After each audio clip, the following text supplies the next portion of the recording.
अस्सलाम वालेकुम, मैं हूं यासिर नदीम अलवाजदी। सर्जिकल स्ट्राइक के वीकली शो में आप सबका इस्तकबाल है। इंडिया दैट इज भारत एक ऐसा जादुई जुमला है जो हमारे मुल्क के दस्तूर की पेशानी का झूमर है। इस जुमले ने आज तक भारत को हिंदू राष्ट्र बनने से रोका हुआ है। डॉक्टर भीमराव अंबेडकर ने कॉन्स्टिट्यूशन लिखते हुए इंडिया का तर्जुमा भारत इसलिए किया था कि उनको मालूम था कि आगे चलकर मुल्क को हिंदुओं का और सिर्फ हिंदुओं का स्थान बनाने की कोशिश की जाएगी। आज मुल्क को हिंदू राष्ट्र बनाने की राह में यही एक लफ्ज बड़ी रुकावट है और इस रुकावट को दूर करने के लिए दस्तूर में तब्दीली जरूरी है, जिसके लिए बीजेपी की नेशनल सतह की लीडरशिप मुसलसल आवाजें उठा रही है। डॉक्टर भीमराव अंबेडकर के मिशन और उनकी आला अक़दार और रिवायात को आगे बढ़ाने वाली एक तंजीम भी है, जिसके बारे में जानना बहुत जरूरी है। इस तंजीम का नाम है बामसेफ और इसके सदर का नाम है जनाब वामन मेश्राम साहब। वामन मेश्राम साहब जिस समाज से आते हैं उस समाज पर हजारों साल से जुल्म होता आया है।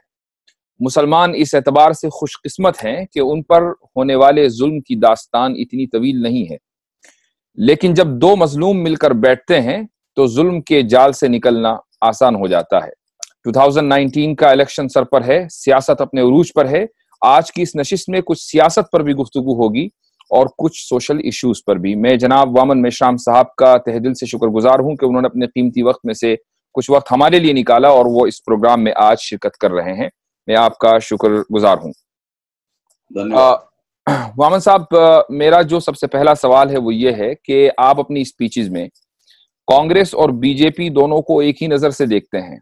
आप कहते हैं कि कांग्रेस ने सेक्युलरिज्म का लॉलीपॉप दिया है और बीजेपी ने कम्युनलिज्म का, और इसी तरीके से आप कम्युनिस्ट को भी बरहमन पार्टी बताते हैं, ममता बनर्जी के भी आप खिलाफ हैं। तो आखिर मुल्क के लोगों के लिए क्या कोई अल्टरनेट है या नहीं? यानी कोई तो ऐसा होगा बरहमन कि जिसको आप ये कहते हो कि हाँ भाई ये अच्छा बरहमन है।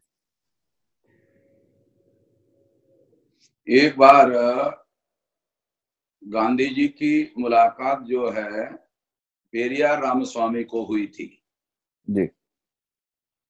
तो पेरियार रामस्वामी को यही बात गांधी जी ने कहा था। तो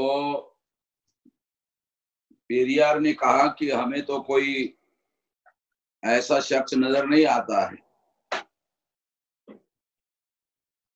तो गांधी जी ने कहा कि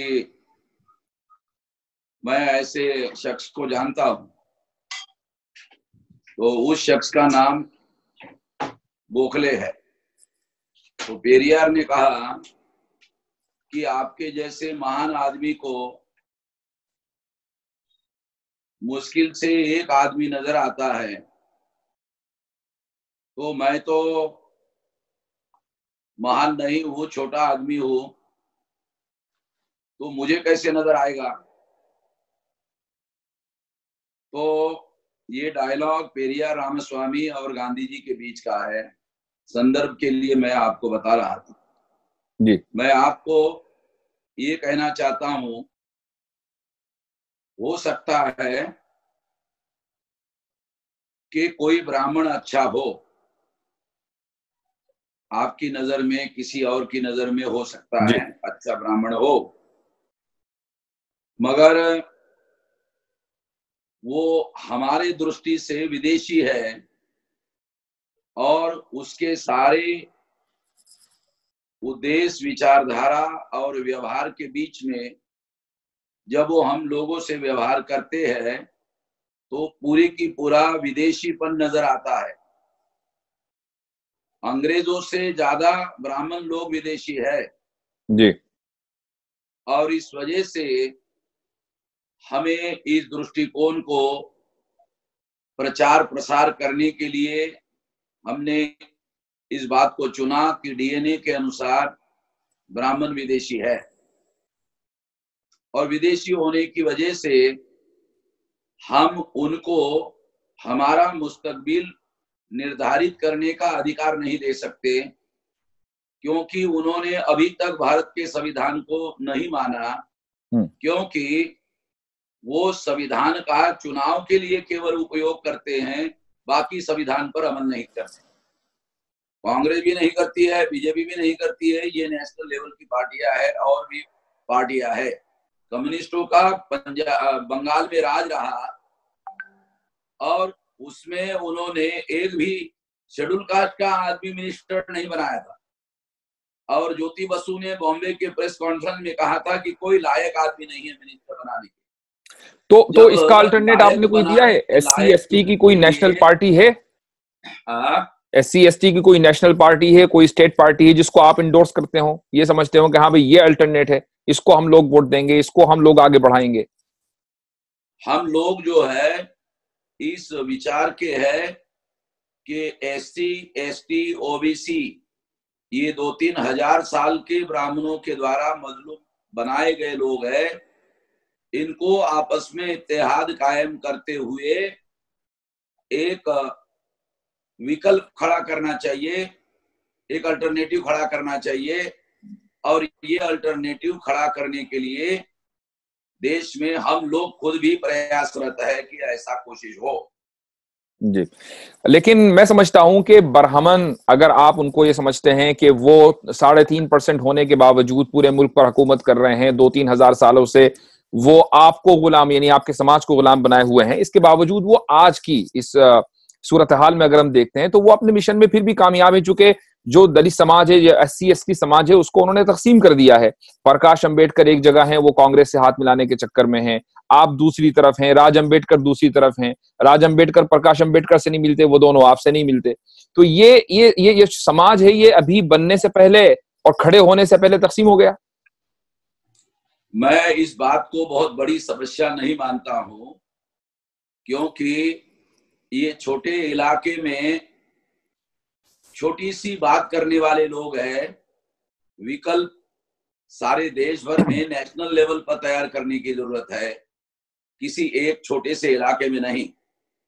और इनकी बात जो है एक जाति तक सीमित है और लोग जो है उनको बाबा साहब अम्बेडकर के परिवार की तरफ केवल देखते हैं। उनके अंदर ऐसी कोई योग्यता मैं नहीं देखता हूं जो वो विकल्प तैयार करे, विकल्प खड़ा करे, मैं नहीं मानता।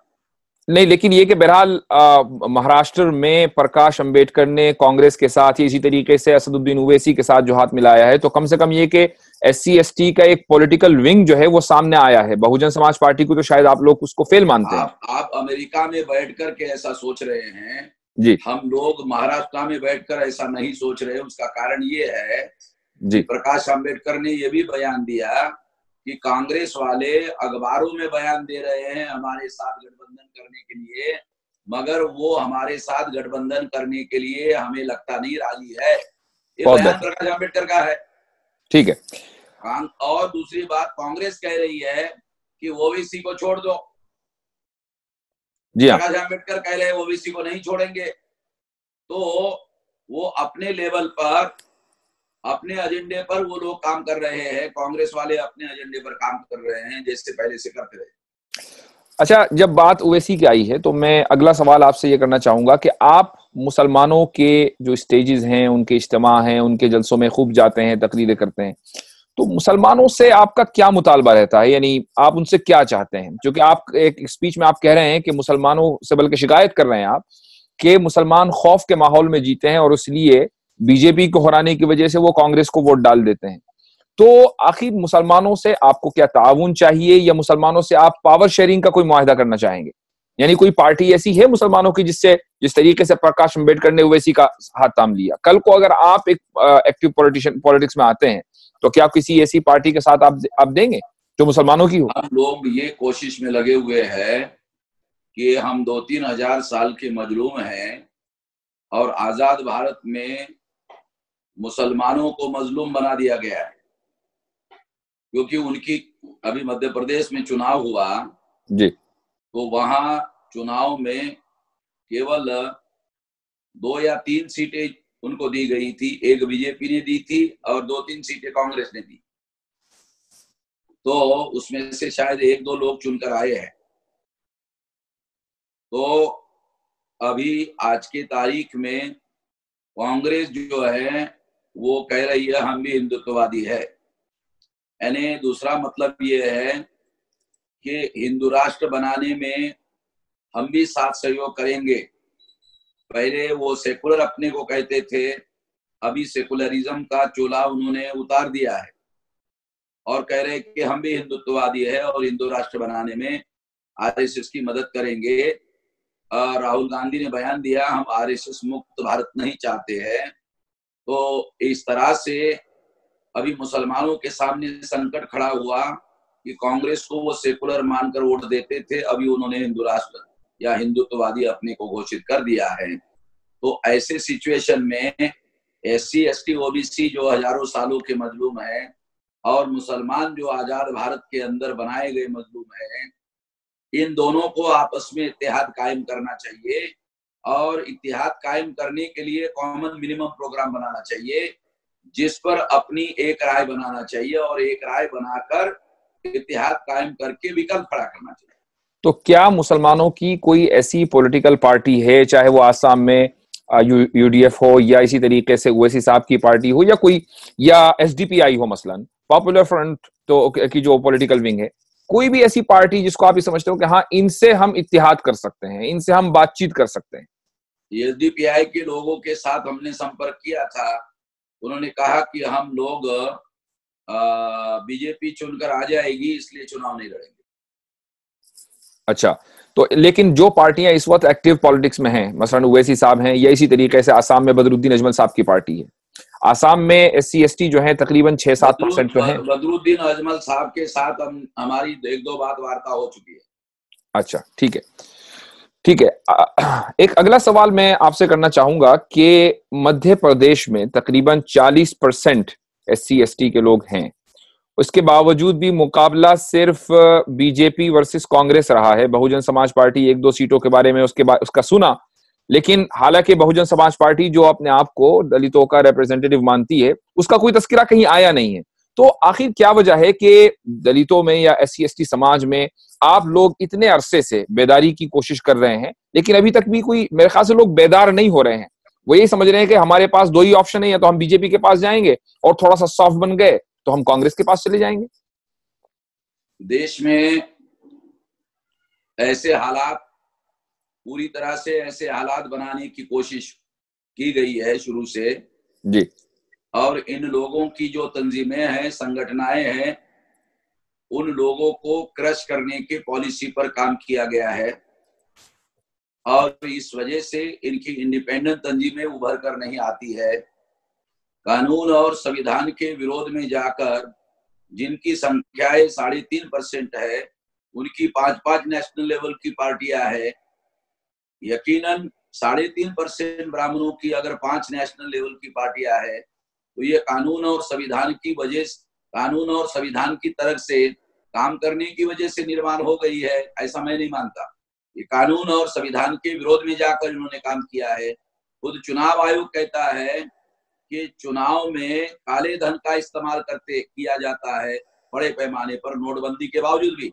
अभी जो चुनाव कमिश्नर रिटायर्ड हुए उन्होंने खुद बयान दिया। तो वो जिनका सत्ता पर कब्जा है वो वोटों को खरीदने का काम करते हैं और उन्हीं लोगों ने इनको भूखमरी और अर्ध भूखमरी के स्तर पर गिरा रखा है। ये परिस्थितियां बहुत ज्यादा जटिल है।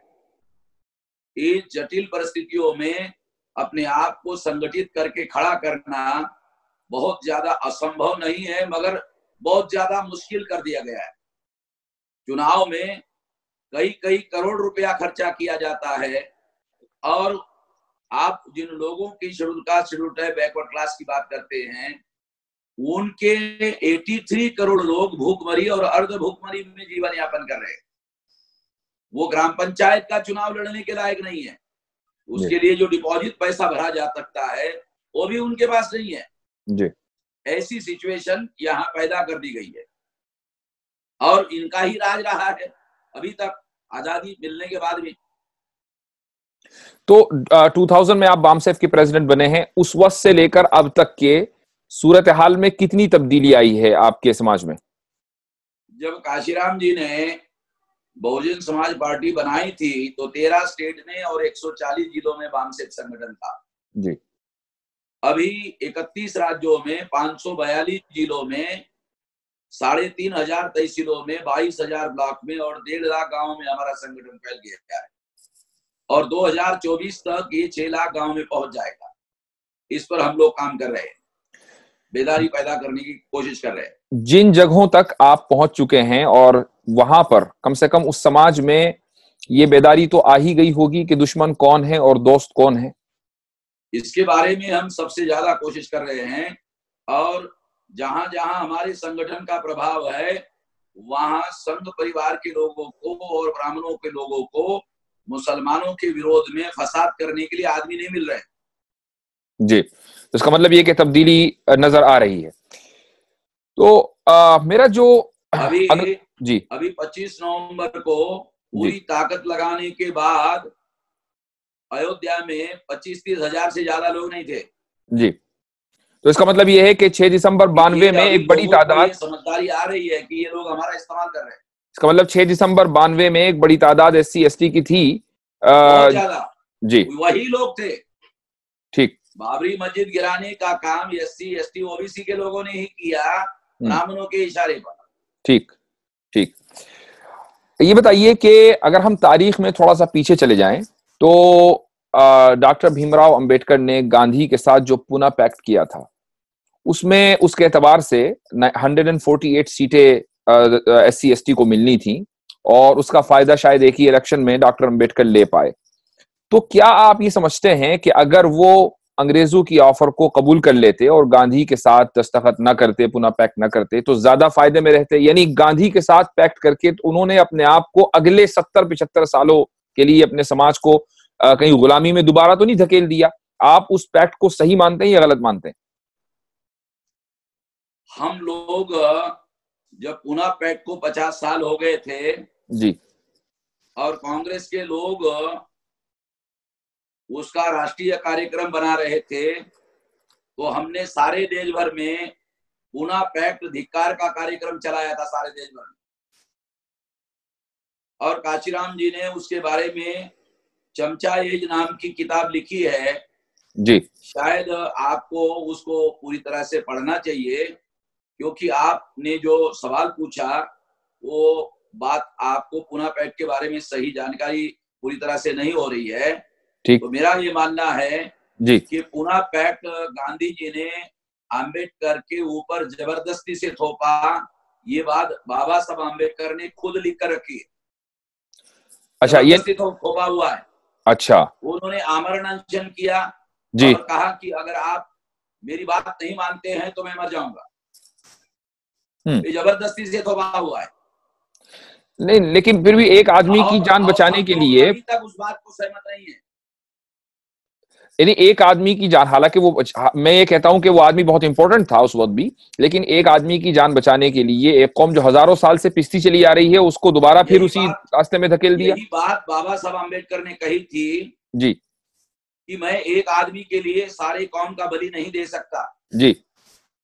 और कई दिन तक बाबा साहब आम्बेडकर वो बात मानने के लिए राजी नहीं हुए तो कानपुर में, वाराणसी में और पटना में उनकी बस्तियों को जला दिया गया था। और जलाकर उनको बोला गया था कि हमारा कांग्रेस संगठन देश भर में है तो आप जिनके लिए सेपरेट डेमोक्रेट चाहते हो उन लोगों की बस्तियों को सारे देश भर में जलाएंगे। जी, ठीक। क्योंकि कांग्रेस के समर्थन में ताकतवर लोग थे, शक्तिशाली लोग थे, जी, पैसे वाले लोग थे और गांव में गुंडागर्दी करने वाले लोग भी थे। अच्छा, अभी आप एक अरसे से EVM के खिलाफ भी एक महाज खड़ा किए हुए हैं और मुख्तलिफ तकरीरों में आपने EVM के ताल्लुक से लोगों को बताया भी है, अवेयरनेस क्रिएट की है। 2019 के इलेक्शन में अभी इलेक्शन कमिश्नर ने ऐलान किया है सितंबर में कि EVM के बजाय VVPAT का इस्तेमाल होने वाला है, तो पेपर ट्रेल के साथ। तो क्या आपको लगता है कि कुछ यानी वोटों की लूट में कुछ कमी आएगी, कुछ सुधार होगा? नहीं, आपने सही तरीके से अखबार में खबर नहीं पढ़ी है। जी। चुनाव आयोग कहता है कि ईवीएम रहेगी और उसको पेपर टेल मशीन लगाया जाएगा। अच्छा। ये तो मैंने सुप्रीम कोर्ट में केस जीता, इस वजह से लगा रहे पेपर टेल। जी। मैंने ईवीएम के खिलाफ में सुप्रीम कोर्ट में केस दायर किया था और पेपर टेल मशीन लगाने का आदेश मेरे केस में हुआ 100% 2019 के चुनाव में। जी। मगर पेपर टेल लगाया जा रहा है, पेपर टेल से निकलने वाला जो कागज है उसकी गिनती नहीं कर रहा है चुनाव आयोग। सुप्रीम कोर्ट ने आदेश देने के बावजूद भी पेपर टेल से निकलने वाले कागज की गिनती नहीं कर रहा है। तो मैंने दूसरा केस सुप्रीम कोर्ट में डाला है जी कि पेपर टेल मशीन से निकलने वाला जो कागज है, कागजी मतपत्र है, उसकी गिनती होनी चाहिए। अभी मेरा केस एडमिट हो गया है, अब उसकी हियरिंग इस महीने के एंड तक होनी चाहिए, ऐसा मेरा मानना है। ठीक है, यानी अगर उस कागज की गिनती नहीं होती है, इसके बावजूद भी वो कागज सबूत के तौर पर तो रहेगा ना? अगर मान लीजिए कहीं कहीं गड़बड़ी की का कोई अंदेशा होता है तो पेपर को सबूत के तौर पर। उसमें सीरियस बात क्या है जी कि ईवीएम मशीन के इलेक्ट्रॉनिक रिकॉर्ड में घोटाला होता है। ठीक है। इलेक्ट्रॉनिक रिकॉर्ड में घोटाला किया जा सकता है और हो रहा है। उसको केवल पेपर टेल मशीन के द्वारा ही घोटाले को पकड़ा जा सकता है। अगर कागज के टुकड़ों की गिनती हुई तो सुप्रीम कोर्ट ने ऑर्डर दिया कि अगर कैंडिडेट को रिजल्ट मंजूर नहीं है तो गिनती हो सकती है। मगर बीजेपी के विरोध में कांग्रेस का कैंडिडेट दूसरे नंबर पर आता है जी, और बीजेपी के विरोध में कांग्रेस का कैंडिडेट दूसरे नंबर पर आता है, और ये दोनों ने आपस में आपसी समझदारी की है, अंडरस्टैंडिंग की है। वो पेपर ट्रेल के कागज की रिकाउंटिंग की मांगे ही नहीं करते हैं, क्योंकि ईवीएम का फायदा कांग्रेस को और बीजेपी को दोनों को ही होता है। इसलिए ये दोनों लोगों का आपस में मेल जोल है जी, और इसके मेरे पास सबूत भी है और मैं सारे देश भर में ये सबूत बता भी रहा हूं। इसलिए पेपर टेल मशीन से निकलने वाला जो कागज है वो कागज की गिनती होती है तो इलेक्ट्रॉनिक रिकॉर्ड का घोटाला पकड़ में आ सकता है। अगर ये ऑर्डर अमल करने का ऑर्डर सुप्रीम कोर्ट दे दे, सुप्रीम कोर्ट ने ऑर्डर दे दिया है, चुनाव आयोग ने रूल बनाकर उसको रोक दिया। चुनाव आयोग के पास ऐसा कोई अधिकार नहीं है कि रूल बनाकर रोक दे, मगर उन्होंने सुप्रीम कोर्ट के ऑर्डर को भी प्रभावित करने के लिए उन्होंने रूल बनाया। ये चुनाव आयोग ने रूल इसलिए बनाया क्योंकि चुनाव आयोग खुद जानता है ईवीएम में घोटाला होता है और पेपर टेल मशीन में पकड़ा जाता है, इसलिए उन्होंने पेपर टेल मशीन के कागज की गिनती करने के लिए रूल बनाकर रोक लगाया है। उसके विरोध में मैंने सुप्रीम कोर्ट में केस दायर किया। तो इसका मतलब ये कि अगर पेपर ट्रेल को काउंट नहीं किया गया तो जिस तरीके से 2014 में यह अंदेशा है, बल्कि यकीन है कि ईवीएम में घोटाला हुआ है, अभी भी हो सकता है। मेरा ये मानना है 200% घोटाला होता है। और अगर आप अगर सुप्रीम कोर्ट में ये केस नहीं जीतते हैं तो इस बात का इम्कान है कि दोबारा होगा। मेरे पास इसके सबूत है। मैं आपको अमरावती का एक उदाहरण देता हूँ जी। अमरावती में प्रोफेसर राणे कैंडिडेट थे जी, वो और उनकी मिसेस पेपर ट्रेल मशीन लगी होने के बावजूद भी वोट डालने के लिए गए। काउंटिंग हुआ, काउंटिंग में उनको 0 वोट निकला। इसका मतलब यह है पेपर ट्रेल मशीन लगी होने के बावजूद भी ईवीएम में घोटाला होता है, उसका मेरे पास रिटर्न सबूत है और मैंने इलेक्शन रिटर्निंग ऑफिसर से वो डॉक्यूमेंट लिए, वो डॉक्यूमेंट सुप्रीम कोर्ट में मैंने दिए।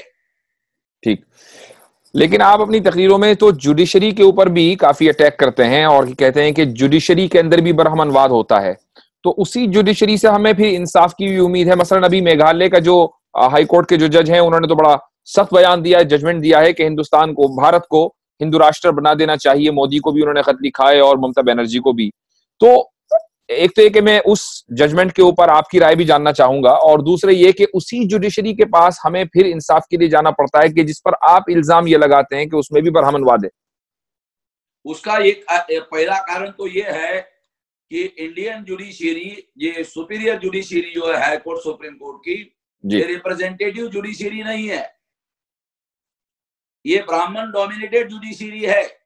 97% हाईकोर्ट और सुप्रीम कोर्ट के जो जज है वो ब्राह्मण क्षत्रिय वैश्य से आते हैं, ये त्रैवर्णिकों से आते हैं, जिनमें सबसे ज्यादा ब्राह्मण से आते हैं। इसलिए हमको ब्राह्मणवादी बोलते हैं, हम इसलिए उसको रिप्रेजेंटेटिव जुडिशरी नहीं बोलते। संविधान के दायरे में जब डेमोक्रेसी है तो जुडिशरी में भी डेमोक्रेसी होनी चाहिए, और डेमोक्रेसी तब हो सकती है जब ये रिप्रेजेंटेटिव हो। हम सुप्रीम कोर्ट में न्याय के लिए इसलिए जा रहे हैं कि हम न्यायपालिका को क्रिटिसाइज भी करते हैं और कानून के दायरे में उनके पास न्याय के लिए भी जाते हैं, क्योंकि हम लोग कानून और संविधान के दायरे में रहकर काम करना चाहते हैं और ये टेस्ट करते हैं कि वो लोग ऐसा करेंगे या नहीं करेंगे, उनकी टेस्ट करते हैं। अगर उन्होंने न्यायपालिका के द्वारा हमें न्याय नहीं मिला तो हम इंटरनेशनल कोर्ट में जाएंगे जी। हमारे पास सबूत चाहिए इंटरनेशनल कोर्ट में जाने का। ठीक, इंटरनेशनल कोर्ट में जाने के लिए हमारे पास कोई डॉक्यूमेंट्री एविडेंस चाहिए कि नहीं? सही बात है। तो यानी हमारी बात जी जी क्या? जी जी बिल्कुल। जुडिशरी में इसलिए जा रहे हैं क्योंकि इंटरनेशनल कोर्ट में जाने के लिए आपको बेस मिल जाए, इंटरनेशनल कोर्ट में जाने के लिए आपको बेस मिल जाए। मैं बगैर सोच समझ कर नहीं कर रहा हूँ ये बात जी, मैं विचार पूर्वक कर रहा हूँ। ठीक, यानी इन केस अगर आपको इंसाफ नहीं मिलता है तो आप इंटरनेशनल कोर्ट ऑफ जस्टिस में जाएंगे अपना केस लेकर। हमारे पास दो विकल्प है जी, एक इंटरनेशनल कोर्ट में जाना, ये आखिरी विकल्प है जी, उसके पहले देश भर में आंदोलन करना विकल्प है। ठीक है। अब हमारे पास देश भर में सड़कों पर उतरकर जुडिशरी के भी विरोध में अगर वो न्याय नहीं देते हैं तो उसके लिए आंदोलन करने का विकल्प है। लेकिन कहीं ये आंदोलन कोई पता नहीं मौसर होगा या नहीं और बहुत तवील ना हो जाए, इसलिए कि बीजेपी का मुकम्मल प्लान है कि आने वाले इलेक्शन में अगर वो जीत जाती है तो मुल्क को वो हिंदू राष्ट्र बना देगी। मेघालय का जो हाईकोर्ट के जज हैं जस्टिस सेन, उनका भी मुतालबा है और खुद बीजेपी की लीडरशिप का भी मुतालबा है। तो अगर ऐसा होता है कि मुल्क हिंदू राष्ट्र बनता है तो आपका रद्द-ए-अमल क्या होगा, आप क्या करेंगे? हम लोग विचारधारा के आधार पर इसके विरोध में हैं जी, हम आइडियोलॉजी के आधार पर इसके विरोध में हैं। मुसलमानों के पास जो कुरान की कुरानिक आइडियोलॉजी है वो उस पर अमल नहीं कर रहे जी। कुरान कहता है, अल्लाह ताला कहता है मजलूमों का साथ दो जी, मगर मुसलमान भारत के जालिमों का साथ दे रहे हैं। उसका कारण मुसलमान के पास लैक ऑफ लीडरशिप है। लैक ऑफ लीडरशिप की वजह से ऐसा हो रहा है। जहां लीडरशिप है वहां इस समस्या का समाधान किया जा सकता है, मगर मेरा ऐसा मानना है कि इसका विचारधारा के आधार पर विरोध करना चाहिए और हम लोग भारत भर में सबसे ज्यादा विचारधारा के आधार पर विरोध कर रहे हैं। अगर विचारधारा के आधार पर विरोध कर रहे हैं तो मुसलमानों का और हमारा इत्तेहाद हो सकता है, और अगर मुसलमानों का और हमारा इत्तेहाद हो जाता है तो मैं यकीन दिलाता हूं आपको 10 साल में इनका पूरा का पूरा बंदोबस्त किया जा सकता है। मैं मुस्लिम समाज के लोगों को ये बात समझाने की कोशिश कर रहा हूं और सूझबूझ रखने वाले कुछ लोग इस बात को समझ भी रहे हैं, मगर अवामी लेवल पर अब ये बात नहीं है मुसलमानों में। मुझे उम्मीद है कि आज के इस शो से आपकी बात बहुत दूर तक जाएगी। एक आखिरी सवाल मैं आपसे करूंगा कि जिस तरीके से जुडिशरी में बरहमनवाद है, एडमिनिस्ट्रेशन में और एक बात कहना चाहता हूं जी, जो जस्टिस सेन ने कहा जी, सुप्रीम कोर्ट के लोगों को, सुप्रीम कोर्ट में बैठे हुए जजेस को तुरंत कॉग्निजेंस लेना चाहिए। जी, कानून और संविधान को मानने वाले अगर जुडिशरी में बैठे वाले सुप्रीम कोर्ट के जज है तो उनको जस्टिस सेन का तुरंत कॉग्निजेंस लेना चाहिए और कॉग्निजेंस लेकर उनको निश्चित रूप से सुप्रीम कोर्ट के पास पावर है, वो इस तरह का जो भी फैसला उन्होंने दिया है वो सेल्फ कॉग्निजेंस लेकर उस फैसले को सुप्रीम कोर्ट में ला सकते हैं और खुद हियरिंग करवा सकते हैं और खुद हियरिंग करवा के उस जजमेंट को खत्म कर सकते हैं और डिसिप्लिनरी एक्शन लेने के लिए सुप्रीम कोर्ट के लेवल पर काम भी हो सकता है। ठीक है, क्योंकि सुप्रीम कोर्ट ने जस्टिस जो साउथ इंडिया के थे उस पर कार्रवाई की बिल्कुल, उनको निकाल दिया, उनको जेल में भी भेजा संविधान के विरोध में काम करने के लिए। जस्टिस सेन जो है ये बंगाली कायस्थ जाति के हैं। जिस तरीके से जुडिशरी पर आप ये कहते हैं कि वहां पर बरहमनवाद है, इसी तरीके से मेरा सवाल था एडमिनिस्ट्रेशन के ताल्लुक से कि मुल्क में एडमिनिस्ट्रेशन के अंदर भी बरहमनवाद बहुत ज्यादा है। बल्कि आज ही मैंने एक राजस्थान के एक आईएएस ऑफिसर है संजय दीक्षित, उसकी एक ट्वीट देखी है। वो ये कहता है कि हमने बहुत दिनों तक डिफेंसिव वॉर खेली है, अब ऑफेंसिव होने का वक्त आ गया है। और आगे वो एग्जाम्पल देता है कि कॉन्स्टेंटिनोपल यानी तुर्की जो है वो 800 साल तक डिफेंस मोड में रहा और जब वो गिरा तो आज तक गिरा हुआ है। तो यानी एक आईएएस ऑफिसर खुल्लम खुल्ला, उसका वेरीफाइड ट्विटर अकाउंट है और राजस्थान गवर्नमेंट में वो आईएएस ऑफिसर है, वो खुल्लम खुल्ला गोया कि मुसलमानों के खिलाफ लोगों को उकसा रहा है कि अब आप डिफेंसिव होना छोड़ दीजिए, अब आप ऑफेंसिव हो जाइए, यानी ऑफेंसिव हो के आप मारकाट शुरू कर दीजिए। उसका डॉक्यूमेंट दीजिए, हम अगली कार्रवाई करेंगे उसके खिलाफ। ठीक है, एक आखिरी सवाल, और चूंकि योगी ने हनुमान जी को ये कहा कि वो दलित थे, इस पर मैं आपकी जरूर राय लेना चाहूंगा कि आपका इस ताल्लुक से क्या मौकिफ है, क्या रद्द अमल है? रामायण में हनुमान जी को पूंछ दिखाई गई है। जी हाँ। तो पूंछ तो जानवरों को होती है जी। अगर मान लो योगी जी कहते हैं कि हनुमान जी दलित थे, तो उनको रामायण में पूंछ दिखाई है, इसका मतलब है दलित जानवर थे, ऐसा तुम कहना चाहते हो? सही। तो दलित जानवर थे अगर ऐसा तुम कहना चाहते हो तो ये कानून और संविधान के विरोध में है, और कानून और संविधान के विरोध में बात वो कह रहे हैं। तो उस संबंध में लोगों ने कहा कि अगर ये दलित है तो हनुमान जी के जितने मंदिर है वो सारे मंदिरों पर कब्जा करो। जैसे कब्जा करो अभियान शुरू हुआ तो उन्होंने डिफेंस में चले गए। जी हाँ। तो यानी दोबारा उनको ब्राह्मण मान लिया, ले लिया मामला, दोबारा ब्राह्मण मान लिया। हाँ, मतलब वो पीछे हट गए, पीछे हट गए। जी हाँ, बहुत बहुत शुक्रिया। नाजरीन, आज के इस प्रोग्राम से चंद अहम बातें निकल कर आई हैं। सबसे पहली बात तो यह है कि जब से बामसेफ ने और इसकी इन्हीं दलितों में SC ST समाज के अंदर जो अवेयरनेस की जो मुहिम चली है, जब से इसने जोर पकड़ा है, उस वक्त से फसादात के अंदर बहुत कमी आई है। और जिन लोगों को फसादात में मुसलमानों के खिलाफ इस्तेमाल किया जाता था, अब वो बहुत कम ऐसा हो रहा है और लोगों को फसादात के लिए अफराद नहीं मिल रहे हैं। दूसरी बात ये निकल कर सामने आई कि बामसेफ और इसी तरीके से SC ST के जो लोग हैं, और उस वक्त उनकी तादाद तकरीबन 74.5% है, वो हिंदू राष्ट्र की मुखालफत कर रहे हैं, करते आ रहे हैं और आइंदा भी करते रहेंगे। और तीसरी और अहम तरीन बात कि इस वक्त ये बहुत जरूरी है कि जो तबके भी आजाद हिंदुस्तान में मजलूम रहे हैं, चाहे वो दलित समाज के हों या इसी तरीके से वो मुस्लिम समाज के हों, इन लोगों का आपस में इत्तेहाद बहुत जरूरी है। जालिम के खिलाफ उठकर खड़े होना जरूरी है और दस्तूर और कानून की पाबंदी के साथ जालिम के ऊपर हावी होना भी बहुत जरूरी है। YouTube पर हमारा चैनल पैट्रियोटिक इंडियन प्लस जरूर सब्सक्राइब कीजिए। अगले हफ्ते फिर मुलाकात होती है एक नई शख्सियत और एक नए मौजू के साथ। तब तक के लिए खुदा हाफिज, अस्सलाम वालेकुम व रहमतुल्लाह।